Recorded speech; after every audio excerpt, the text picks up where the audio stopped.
The reality of police firearms training is this. We're not training to get involved in a competition shoot.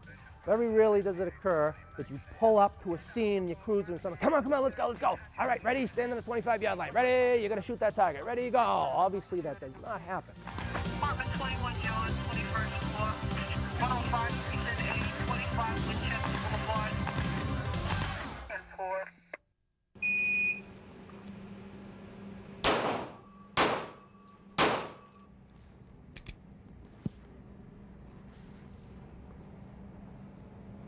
Hello, I'm Bill Burroughs. Welcome to this edition of Patrol.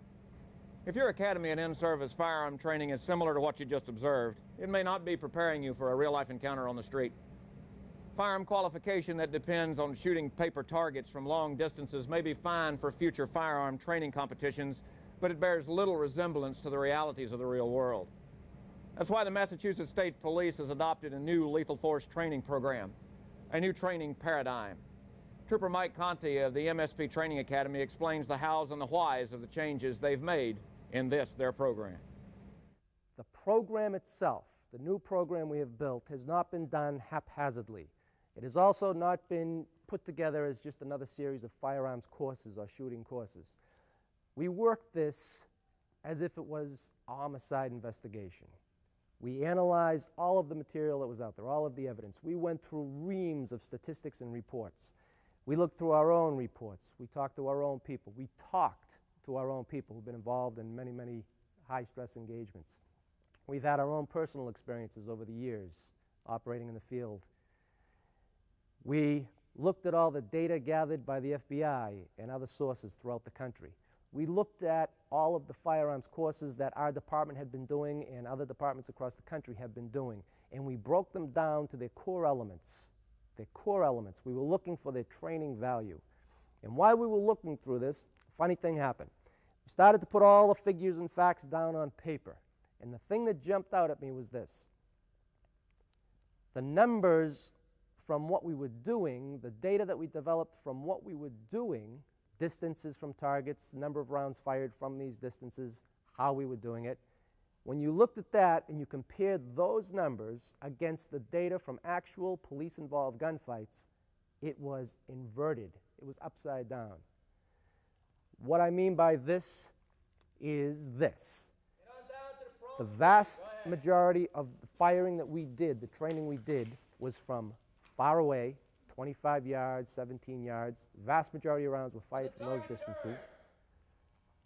In reality, the vast majority of police-involved engagements occur close in. We know this from FBI data that has been gathered for years and years and years. It's been consistent. It's always been consistent. We know that approximately 85% of all police-involved gunfights occur with the officer and the offender 20 feet and closer to one another. As you move in, the numbers go higher. In fact, the highest number, when you look at this, that really caught our attention was 53%. On average, 53% of police-involved gunfights occur with the officer and offender 5 feet and closer to one another. 5 feet and closer to one another. Now, we looked at this data, and one of the things that jumped out at me was, for years and years and years, my department and other departments that I'm aware of, at least in this part of the country, the closest we get in training is usually 2 yards. That is 6 feet. And at 2 yards, we generally only fired a couple of holstered hip type drills. The weapon would be brought up here, holster to hip, and you would only do a certain number of these, a few repetitions of these. Now, I spent 4 years as a member of the State Police Special Tactical Operations Team, the STOP team, which is our version of a SWAT team. And part of the team's old duties was to train the job in firearms. So I spent 4 years being part of that program. And I was out at the range an awful lot, and I saw a lot of people training, and I learned a great deal out there. And I'll tell you now that very often, close in, people would miss from 2 yards away. People would miss. They would miss. But it didn't really matter. It didn't really matter because the vast majority of rounds they fired were from farther away, further back, and they used their sights. It was sighted precision type shooting. Weaver-based precision shooting type techniques were being used, highly stylized marksmanship techniques. So if they got most of the rounds in back there and achieved enough hits on the paper target so they would be considered qualified or deemed qualified, they would be okay. So if they missed a couple close in, people didn't tend to really get too upset about it because they have enough numbers in the paper to get the blessing to go running and gunning among the public. Now, as you can see, it's a problem. It's a problem. What was really the problem, though, again, we know that most police-involved shootings take place close in, and again, more than half of them 5 feet and closer, which is it's just an astonishing number when you think about it, especially when you consider how little training most police do that close in. We knew it was a problem, and we also knew it was a problem because even though nationally, for years and years in this country, 70% was the magic number. If you achieve 70% hits on the target area, firing from different positions using highly stylized marksmanship type techniques, if you achieve 70% hits on that, 70% of the rounds you fired, if they hit the preferred target area, you got the blessing to go running and gunning. The reality, though, showed us from the data gathered that in actual police gunfights for at least the last 30 years, police officers in real gunfights are only achieving 8 to 14% hits, generally. Less than 20%. 8 to 14% hits is where it averages out. Now think about that for a moment, because we did. We looked at the numbers, looked at the data, and we went, oh my God, something is very, very wrong here. In my mind, first thing I thought was training failure. We have a training failure here. When you have police officers hitting 70% in the range under control conditions, and yet in real-world conditions they're missing 80% and better, 80, 85% misses, and it's happening close. We know that not only are we missing brothers and sisters, but we are missing close in. How does it happen? After looking at it, suddenly the answer struck me right here. Struck all of us. We all looked at the same time when we saw it. It was so obvious that we didn't see it for a number of years of looking at this problem. And all it is we haven't been training for what we actually do. We have not been training for the actual experience. We haven't been training for what happens and how we know it happens from looking at the data, the hard data. We haven't been preparing for it. Now, there's a whole other side to this as well. I'm going to go into that in a few minutes. I would like to say that we are not the first to change up our program. Now, our program has been running for about 8 months as of the time of this taping. To date, we have had great success. Not blowing my own horn here or the horn of the Firearms Training Unit. We're all troopers. We're just trying to do the right thing. And we have had great success, and we're gauging the success by the way our people have responded, not only to the training, but how they're performing, and also by the confidence levels that they're gathering and they're leaving here with. And there's a number of different factors that play here, and I'm going to talk about those a little bit. I would like to give a highball, though, first of all, to Lou Chiodo. Lou Chiodo is a member of the California Highway Patrol. Lou has also been working on this problem, looking at it, seeing that there was a problem. And Lou built a program about 2 years back where he took the emphasis off the far away, the highly stylized marksmanship type training, and he put it on close quarters gunfighting skills where they need it, where it happens, for what we actually do. And Lou, I talked with him a few months ago, and he told me that they're very happy with the program. And just by taking the emphasis off the distance shooting and putting on the close and stuff where it happens, the new data that is rolling in from the CHP officers who have been involved in actual gunfights is indicating that they are hitting 90% and better in real-life gunfights. 90% and better, they're achieving 90% and better hits in real-life gunfights. Consider that, especially when you consider that prior to the new program that they instituted, they shared the national average of 8 to 14% hits in real gunfights. So right there, we have some validation that this is the way to go. Now, something that Lou hasn't been doing, he was going to start doing it, he was going to start introducing it, but that we built into our program from the get-go was the whole other side. There's a whole other side to this. You can train people to do different things. You can train up their physical skills and their abilities to a certain degree. And you can do that in the range. In the range, if you look around here, you can see it's a very controlled environment. It's supposed to be a controlled environment, okay, for safety's sake.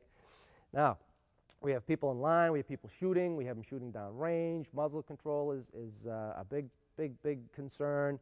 We want to make sure they know how to operate the weapon safely. They want to make sure they know how to achieve hits under controlled conditions on different types of targets. But there's a number of problems that aren't addressed in this type of training. And I'm going to go into that a little bit as well. First, I want to just give you a quick overview of the program, how it's changed, how we call it the new paradigm. The new paradigm. A new paradigm needed to be developed. Matter of fact, Bill Burrows, who works for Law Enforcement Television News, Bill Burrows has been one of my teachers in the past. When he was up at SIG Arms, I used to go up and just to listen to the man talk was always a pleasure. And I learned a great deal from Bill. And one of the things Bill put out years ago was that he believed, and a number of other people share the belief, that there was a problem with training and that a new paradigm needed to be developed. And so when we started to put this thing together, and if you look at our program, it's about 400 pages now of just why, not just what we're doing, but why we're doing and the approach we've taken.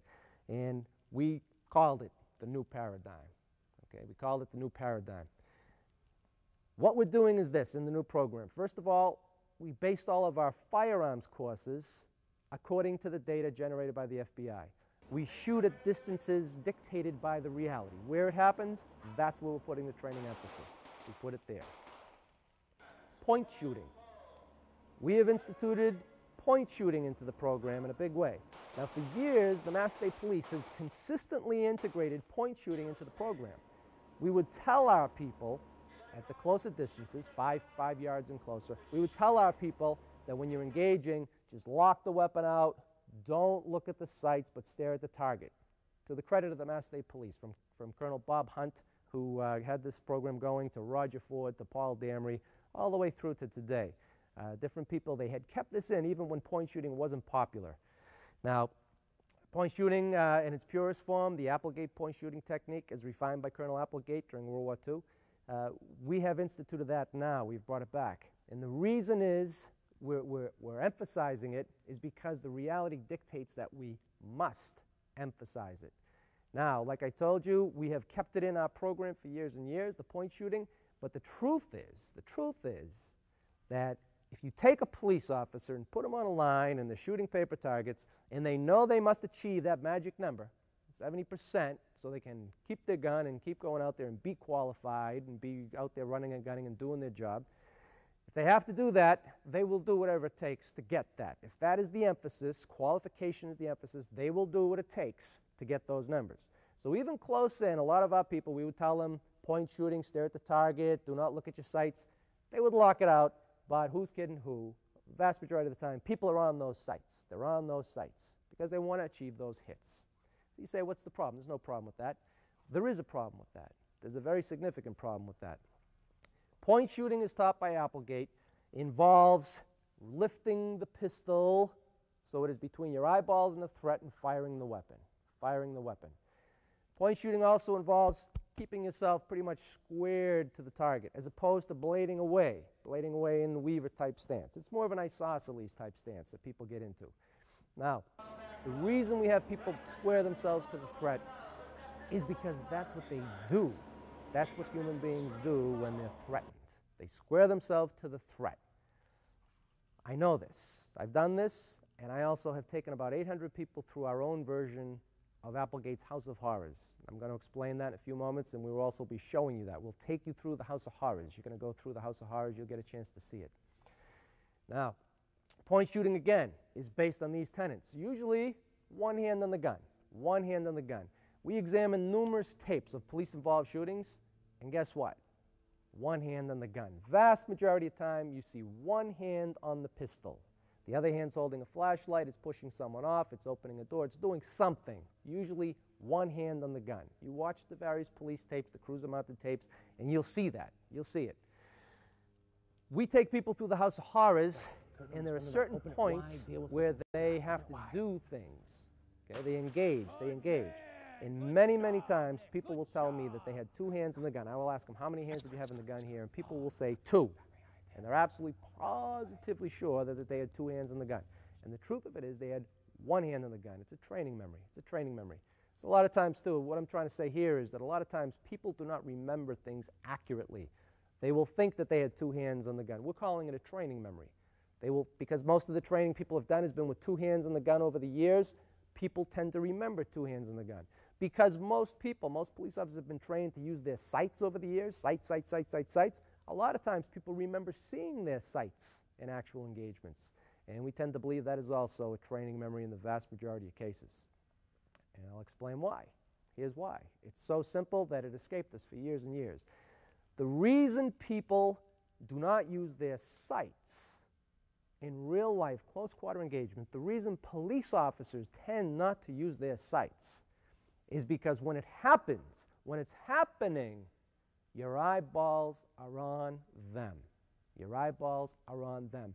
They have to be on them. As opposed to the target range where we know it's a target, we know we're going to shoot the target, we can use our sights as a reference point. In real life, your eyeballs are on the people in front of you or the person in front of you because you need to see. You need to know if it's time to do this or not. You need to see, to understand, and to make that critical decision in a heartbeat. And it happens in a heartbeat. It happens in a heartbeat. As you'll see, people go through the House of Horrors. They have that type of an experience. We give them a little bit of experiential learning in there. Excuse me. So again, point shooting. Their eyes, we take this for granted now. Your eyes will be on the threat as you're making a determination. Is it a threat? Is it time to shoot? Is it not time to shoot? Your eyes will be on the threat. You'll generally be crouched down. People tend to crouch, especially when they're afraid, especially in low light, Now, the reason for the straight-on position as opposed to bladed away position, why it's preferable. If you're talking with someone, interview position type thing, yes, good idea to keep your weapon away. But generally, if something goes down, you're going to square yourself away anyway. It's a natural position. I use the example of, it's startle effect is what it is. And I use the example of, have you ever been in the house alone? Have you ever been home alone or you thought you were alone and you're standing there and you're doing whatever you're doing and someone walks and someone's home too and you don't know they're there and they just walk up and go, hey, what are you doing? Oh, you almost gave me a heart attack. This is what people do when they're startled. This is what they do. They tend to go low, square themselves to the threat or whatever, and they kind of balance themselves down. They go low and their eyeballs, bang, slam open and their eyeballs are on the threat. Crouch. The people tend to crouch. People tend to crouch. In Fairbairn and Sykes' books, Shooting to Live, from years ago, in Shanghai in the 20s, when they were in Shanghai, running and gunning as police officers there, they related numerous stories of people going into alleyways. One night they went into an alleyway to go hit a house, and there was a line of them going in, line of the officers with Fairbairn and Sykes. And they went down this alleyway, they did their business, and on the way back out of the alleyway, they discovered then that there were a series of wires set up at eye level, clotheslines. No one hit them, no one knew they were there, no one realized that they had been crouching the whole way down the alley. No one realized it, but they obviously saw that they had to have been crouching. Now, this phenomena, this not even a phenomenon, this is just natural instinct to go low when you're afraid. We see it and see it and see it in the House of Horrors. To date in the House of Horrors, I've run close to 800 people through the House of Horrors. I take them through one at a time. I guide them. I am their guide and their confessor. Consistently, I see the same types of things over and over and over. It's a human thing. It's not so much a police thing or a trooper thing or a federal agent thing. It's a human thing. I have run people through there who have no police backgrounds at all. Very limited exposure to firearms. And it's the same thing. It's a human thing. I take people through the House of Horrors, and they come out of there and they go, my legs are killing me. I go, yeah, you were duck walking through the whole thing, but they don't realize it. We take other people out of there, they have drag marks on their ass, on the base of their pants. They have drag marks because they go so low. And a lot of them don't recall doing it. Okay? And again, it's a natural thing to go low. So the point shooting technique takes these things into account. We're teaching our people now to fight from this position because this is where they're more than likely going to be. They're going to be here. So we're teaching them to fight from this position. Reality-based training. Besides the point shooting and the reality of your reactions to it, the reality is this. The reality of police firearms training is this. We're not training to get involved in a competition shoot. Very rarely does it occur that you pull up to a scene and you're cruising and someone, come on, let's go. All right, ready, stand on the 25-yard line. Ready, you're going to shoot that target. Ready, go. Obviously, that does not happen. What happens is things happen fast and furious, usually low light. Things have not changed since the handgun first started being used as an offensive defensive weapon. The encounters are the same as they've always been, usually close quarter, low light, fast and furious, usually one or both participants under the influence of some kind of chemical. Whether it's alcohol or drugs, other naturally occurring chemicals that we'll show you later on in the House of Horrors. What happens is this. You get in close, or whatever the distance is, it doesn't matter, and the truth is you are not shooting at something like these paper targets here. We use these as diagnostic tools, the paper targets in the back. The truth is you're shooting at something that looks like this target here. Now again, this is a target, but it's a little bit different. This is a three-dimensional target. We've modified them a bit so they look a little bit more human. The fact that they have eyes is a huge thing. It's a huge thing. And the fact that they're wearing clothing is also a huge thing. The reality is this. As awful as a thought as it is, and it is an awful thought, anybody for a normal person, the truth is we are training our people. We're preparing them, if they have to, if they must, to use deadly force against another human being. It's not a target, not a paper target, another person, a living, breathing person. This is an enormous thing. This is an enormous thing. And if anybody tells you that it isn't, then they have a serious problem. They have a serious problem. The only people who can actually dump bullets into people and not feel anything about it, not think about it, generally tend to be sociopaths. And if there's an officer who tells me that, it doesn't matter, no big deal, I don't think about it, doesn't bother me to do it, I tend to be very, very careful around this person. This person needs to be looked at a little harder because something's not right. Human beings, normal human beings, have no desire to hurt or kill other human beings. That's the truth of it. Normal human beings have no desire to hurt or kill other human beings. And thank God that's the truth. Thank God it's the truth. You can get people to the point where they will hurt other human beings or kill other human beings through a variety of ways. You know, it can be psychological, it can be training, it can be desperation, whatever. But generally, people don't want to do it. Police officers, in my experience, my father was a police officer. I've grown up around police officers. Police officers, in my experience, tend to be great people. They tend to be very, very good people. They care. They have no desire to go out and hurt people. They're not looking to be soldiers and troops and yada, yada. They want to do the right thing. They want to go out there and do what's right. They tend to be good people, This would account for why you hear or why you may see or experience a lot of cases where police officers will have a threat, will have an overt threat right in front of them, and will have their gun pointed at the threat, and they will do something like this. Drop the gun, drop the gun, drop the gun, drop the gun, drop the gun, drop the gun, drop the gun. Drop the gun, drop the gun, drop the gun, drop the gun, drop the gun. When it's time to shoot, a lot of times police officers won't shoot. Now that is also a very, very serious thing. That's a significant problem. We are not trying to train people to be killers. We're not trying to train them to be killers. But we are issued weapons for a reason. We are authorized to use deadly force for a reason. Basically, in this country now, officers are authorized to use deadly force to save their life or someone else's life. That's basically what it's come down to save your life or someone else's life from death or serious bodily injury.